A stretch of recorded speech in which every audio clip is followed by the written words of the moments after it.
You're off to work, and boom, you see someone getting snatched by a 5-foot giant eagle that has the power to lift a child. Luckily, this is a pretty rare occurrence now, but around 2 million years ago, it was totally possible. Humans are now on the top of the food chain. I mean, many animals can hurt us, but they would rather munch on something less dangerous than people. Until a couple of years ago, almost everyone thought we were the #1 predator in the world since the beginning of our times. But let me tell you a little secret. We weren't the top predators. Somewhere in Africa, near the town of Tong, in a mine, archaeologists uncovered something probably worth more than gold.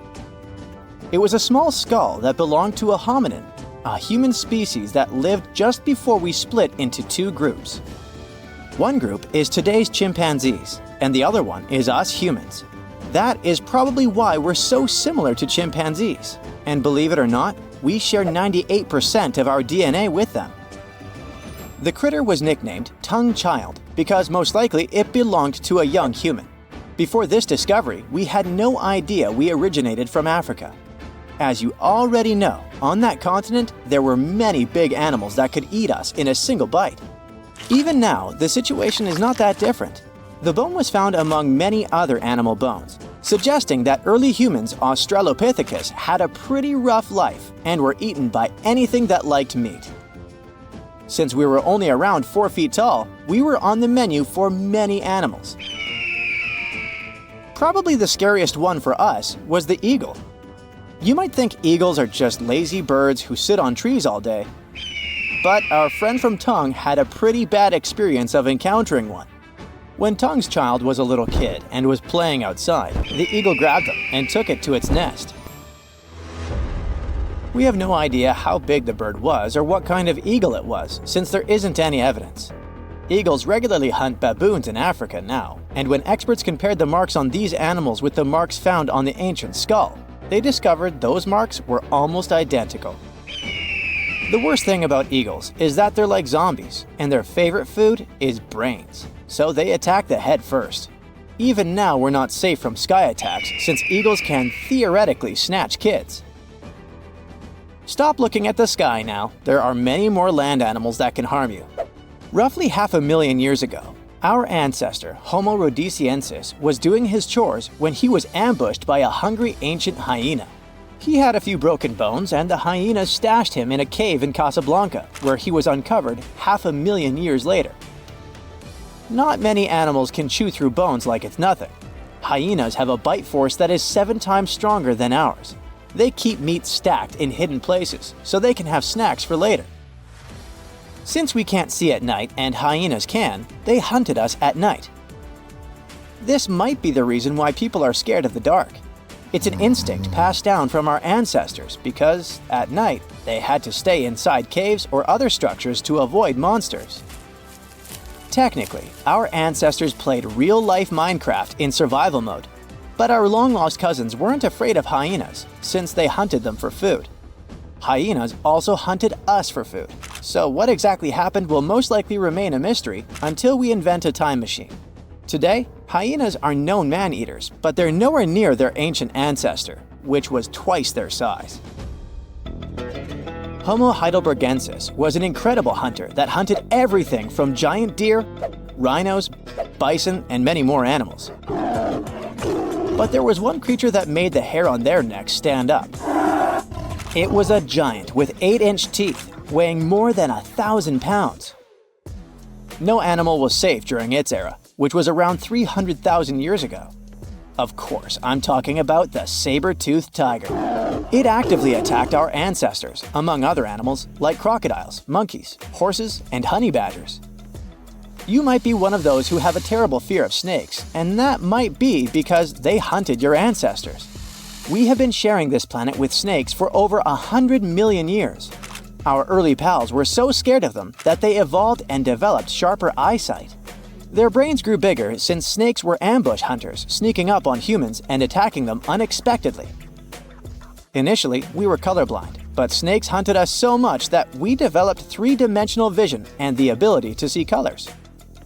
All of these tricks allowed us to see snakes better.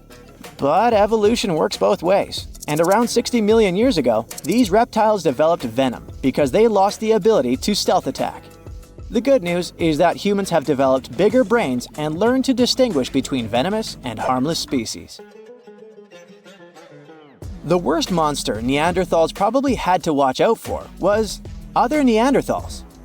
There's much evidence that shows that we sometimes were unfriendly towards each other. This theory is called the dangerous ape theory. Neanderthals didn't hunt one another regularly, since there was an abundance of animals that had more nutrients needed to survive. Neanderthals most likely hunted one another when they didn't have any other food, or for rituals, or in self-defense. Around 4 million years ago, near Lake Turkana in Kenya, there was a humongous crocodile with a taste for humans. It was not that modern-day croc that can only reach 20 feet in length. Its ancient relative was 27 feet long, the largest crocodile ever. This prehistoric creature could swallow us in one bite, since we were only 4 feet tall back then. We don't have proof that this animal hunted us, since they had a powerful stomach that could liquefy bones easily. But there was a foot found that had clear marks from a crocodile's jaw. The ape probably wanted to cool off or drink some water and was grabbed by the prehistoric reptile. Crocodylus anthropophagus is another croc species that lived near Tanzania around 1.8 million years ago and ate humans like burgers. It loved people so much that its Latin name literally means the eater of humans. They patiently waited underwater for humans to come for a drink, and when they arrived, the monsters would snatch and drag them underwater. Evolution was trying to find solutions because we encountered scary monsters and were hunted by them. All that running from predators had an impact on our bodies. We grew taller and bigger so that birds wouldn't pick us up and fly us to their nest. Like it or not, we had to start walking on 2 legs since we could scan the surroundings much better that way. It helped us to run from predators while carrying food. Plus, standing up made us look bigger. Now we throw things with our hands for fun. For example, while playing basketball. But back then, we had to throw rocks at predators to make it out alive. Chimpanzees also used this throwing technique to scare off predators. We started talking to each other to coordinate attacks better and plan what to do when we saw danger. We all know that working in a group or playing a team sport is interesting and a lot of fun. But believe it or not, this is because in the past, we had to be team players. Otherwise, we risked being snagged by a predator. Our brains are still wired the same. However, these techniques didn't always work, and archaeologists have found many more bones belonging to humans eaten by giant eagles and other animals.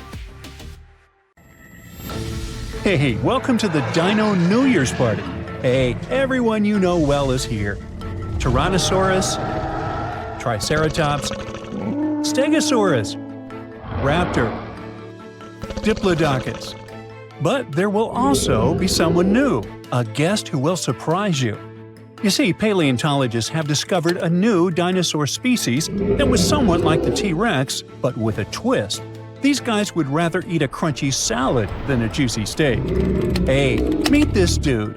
Any guesses on how to pronounce this? Duanicus sacobatri. Thanks, please hold your applause. These are herbivorous guys that belong to the therizinosaurs. But they had one awesome feature. A feature that showed scientists that Duanicus belonged to a new branch of dinosaur evolution, about which little is known. But hey, let's go back to the dino party, shall we? Here you can see dinosaurs with different personalities. The T-Rex is a bully and toothy. The Velociraptor seems to be very toxic and moody. The Triceratops or Stegosaurus are aggressive but silent. You know, like those guys that don't touch anyone, but it's better not to mess with them. So among them all, the Therizinosaurus is a chill guy that will always help, will always keep you company at a party, and will never be annoying. Therizinosaurs lived in what is now Asia and North America during the late Cretaceous period, about 100 to 66 million years ago. Their anatomical features made them look more like predators like the T-Rex, but Therizinosaurs were herbivores, with large crescent-shaped claws. In some species, they reached up to 20 inches. Now imagine how dangerous these monsters would have been had they been carnivorous. But they used their claws to grab tree branches and eat leaves. The Duanicus was quite large, just under 10 feet in length. A hippo was about the same size, and their weight was about 600 pounds, which is almost half the size of a horse. Therizinosaurs had a long mouth, a bit like a duck's nose, and long front paws with 3 thumbs. But the Duanicus that has been found recently was unique because it only had 2 fingers on each hand. The 2-fingered dinosaur discovery has sparked joy among paleontologists. Okay, 2 fingers instead of 3, whatever, you might think. But it makes a big difference. It shows how dinosaurs evolved. The latest paleontology news reports that the discovery was made in Mongolia. It was the largest preserved claw in history. Its size was about 11 inches, and it had a curved shape. That means it was like a giant banana. The coolest thing was that the claw was covered with keratin. Our nails are made from this material too. Can you imagine? Large lizards that lived tens of millions of years ago had claws with the same composition as our nails. Nature is amazing, isn't it?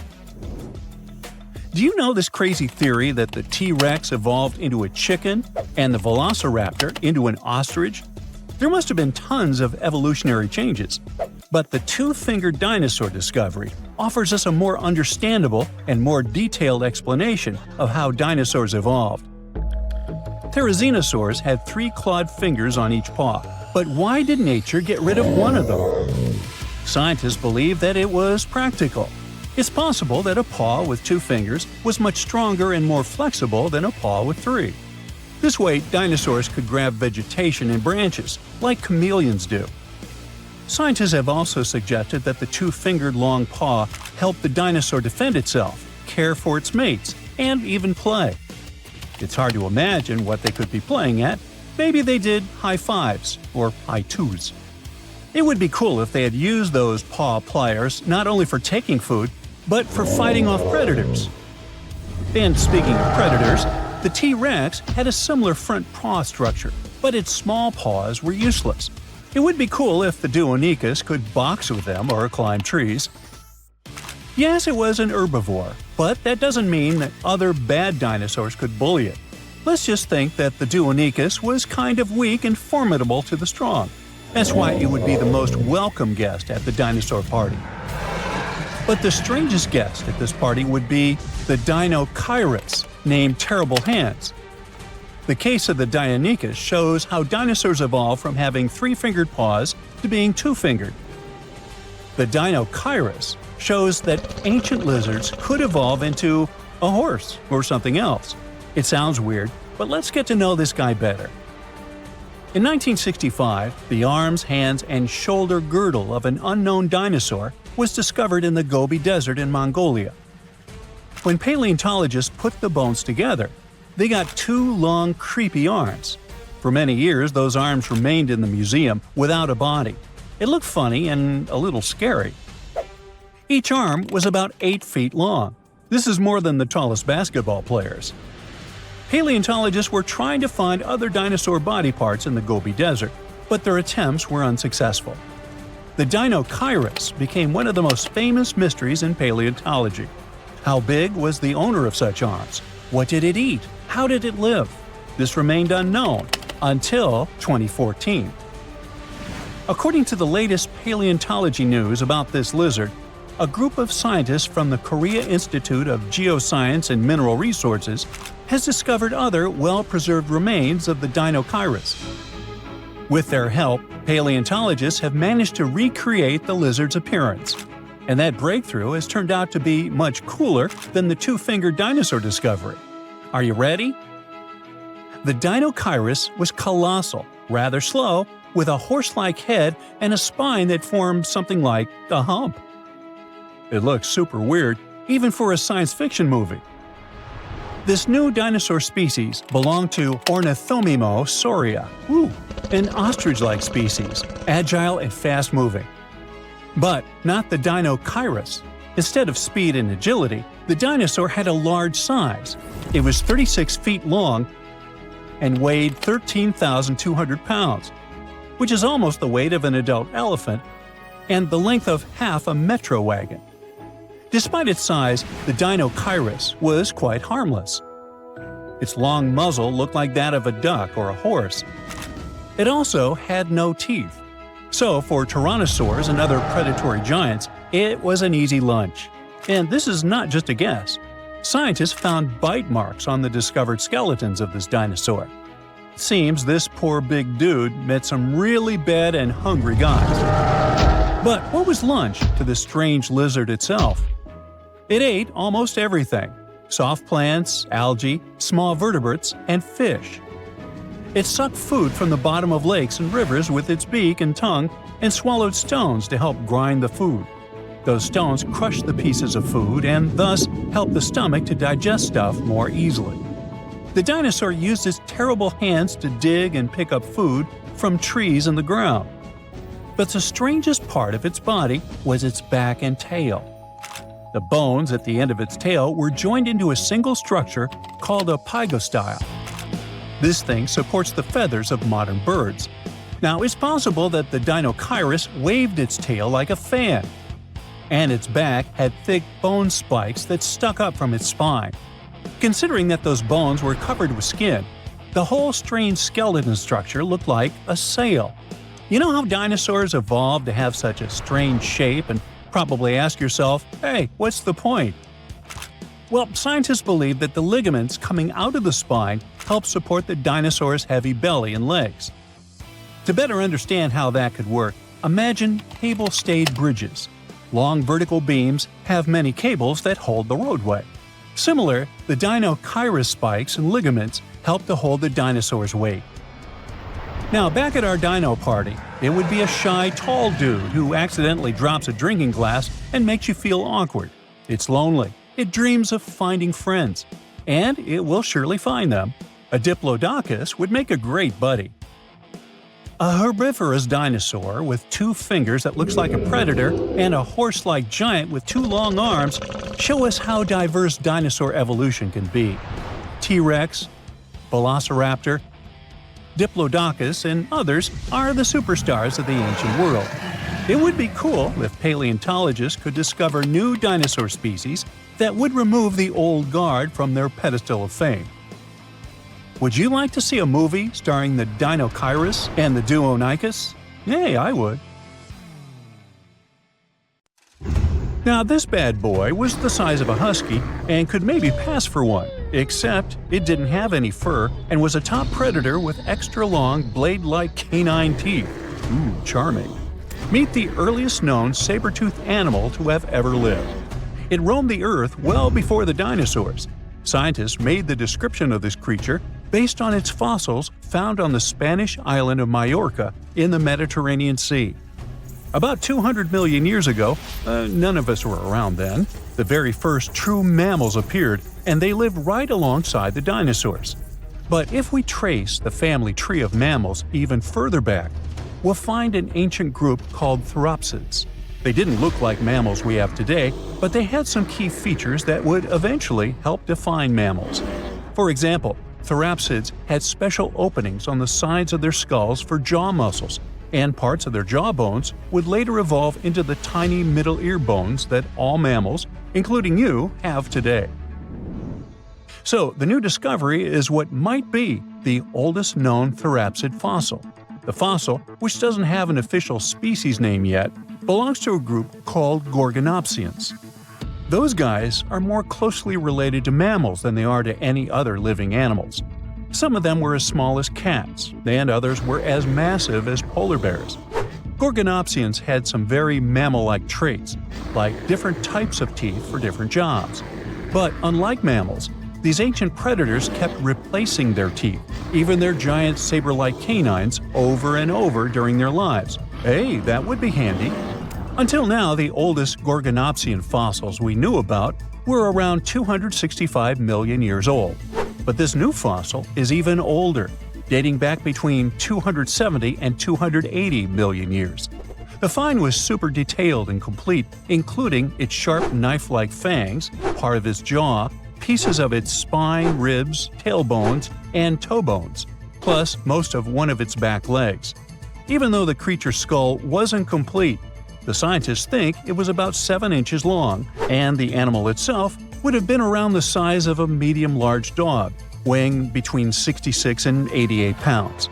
But other than that, it didn't really look much like a dog.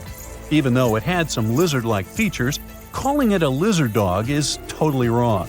Mammals and reptiles do share a super ancient ancestor from about 320 million years ago, but their evolutionary paths split a long time ago. When the newly found creature was alive, the island of Majorca was right in the middle of the gigantic supercontinent Pangaea. Back then, this area went through super wet and super dry seasons. Scientists have always wondered if major moments in mammal history happened in tropical places like this, but we just didn't have the right fossils to prove it. Now, with the discovery of the oldest known Gorgonopsian in Majorca, the missing pieces of the puzzle are coming together. It looks like some huge steps in mammal evolution could have happened in low-latitude environments we haven't explored much yet. The so-called gap in the fossil record might just be because paleontologists weren't looking in the right spots. Our hero of the day wasn't the only cool guy rocking the planet before dinos settled in. Over 500 million years ago, the weirdest predators to have ever existed ruled the oceans. The name is a bit tricky to pronounce, so I'm not going to. Okay, it's Anomalocaris, but it just literally means unusual shrimp. This creature looked nothing like anything alive today. Scientists think it was the first true apex predator, the orca of its time. Anomalocaris was massive for its era, as it grew up to 3 feet from its sharp grabbing arms to the tips of its tail fins. For a while, everyone thought trilobites were its go-to meal, but new research shows it wasn't strong enough to crack open trilobite armor.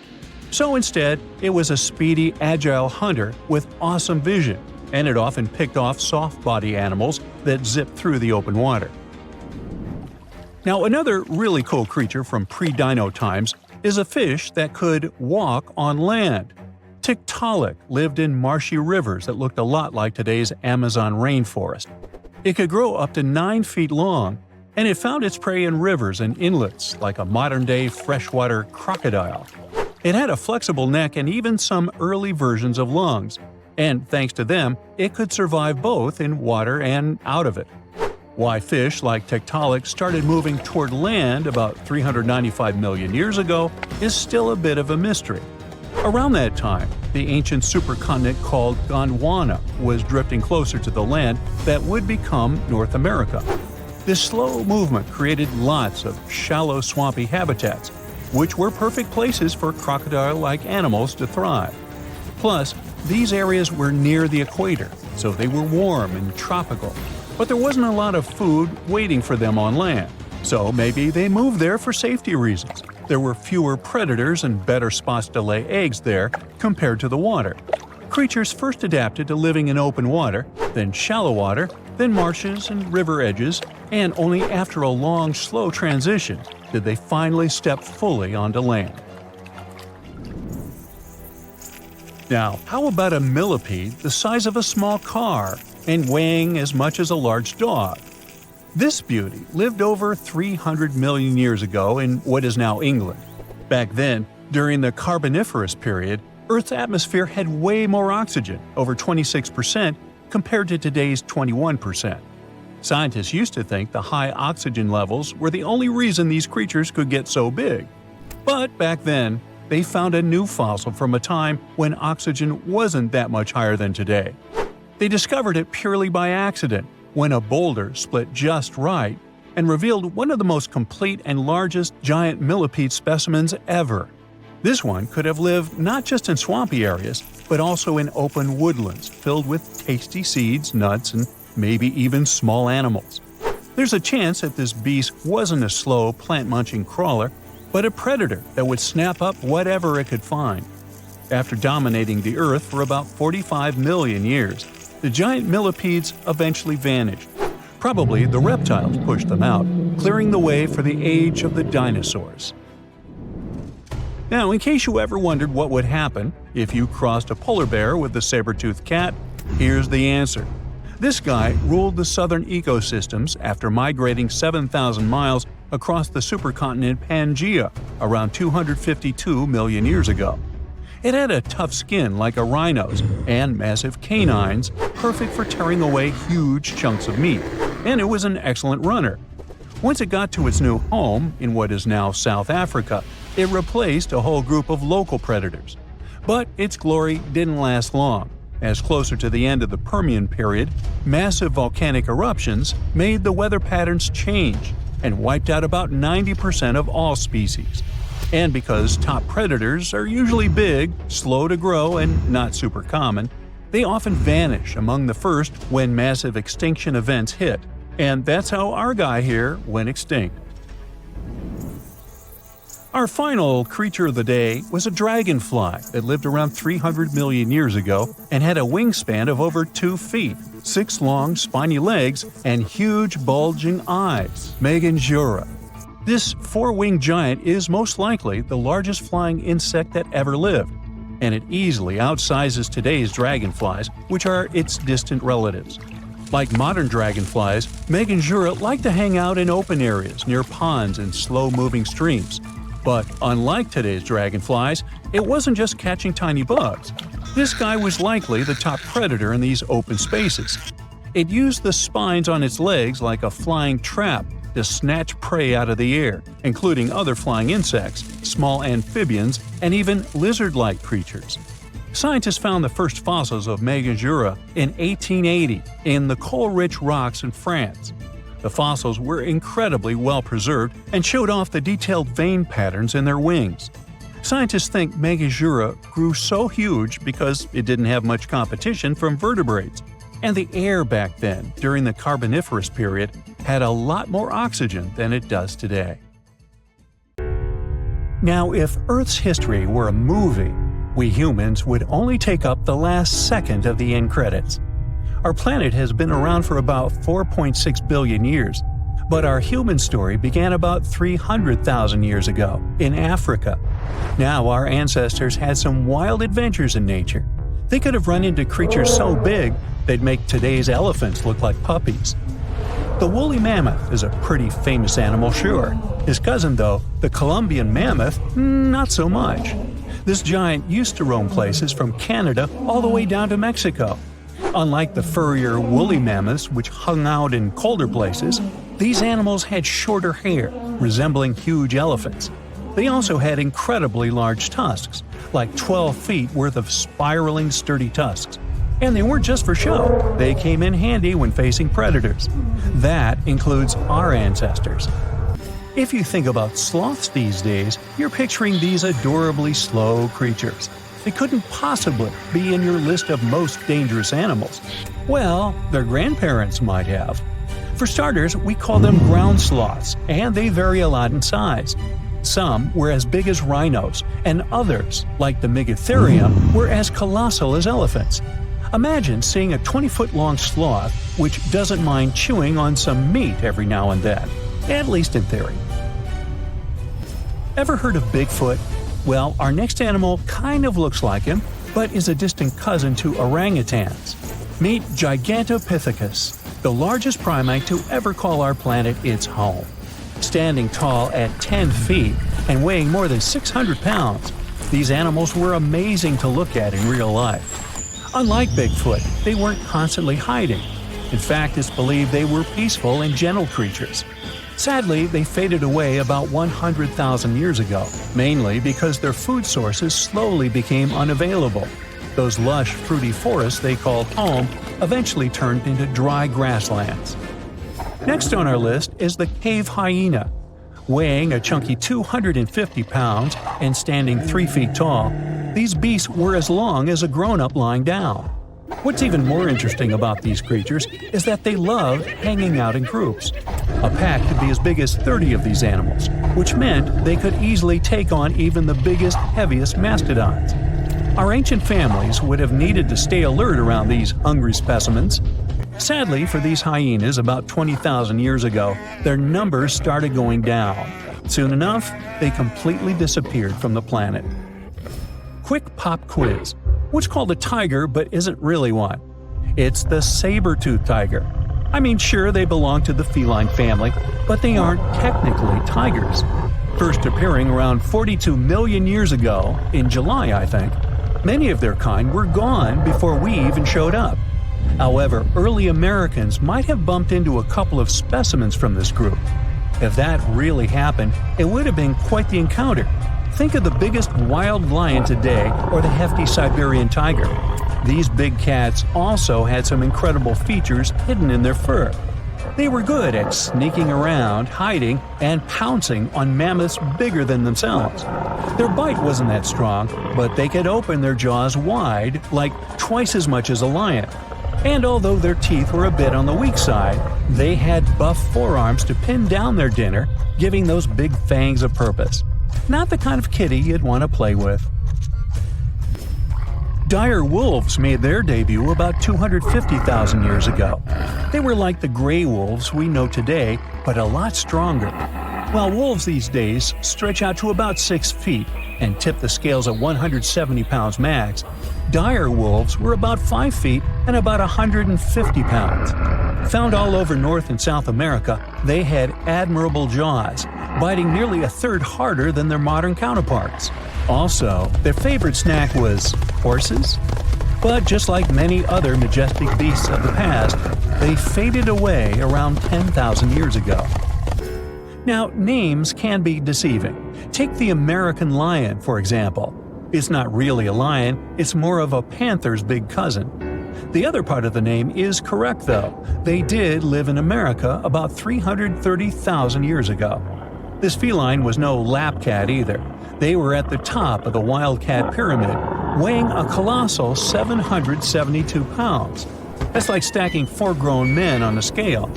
Even the mighty African lion would look a tad bit shy beside these beasts.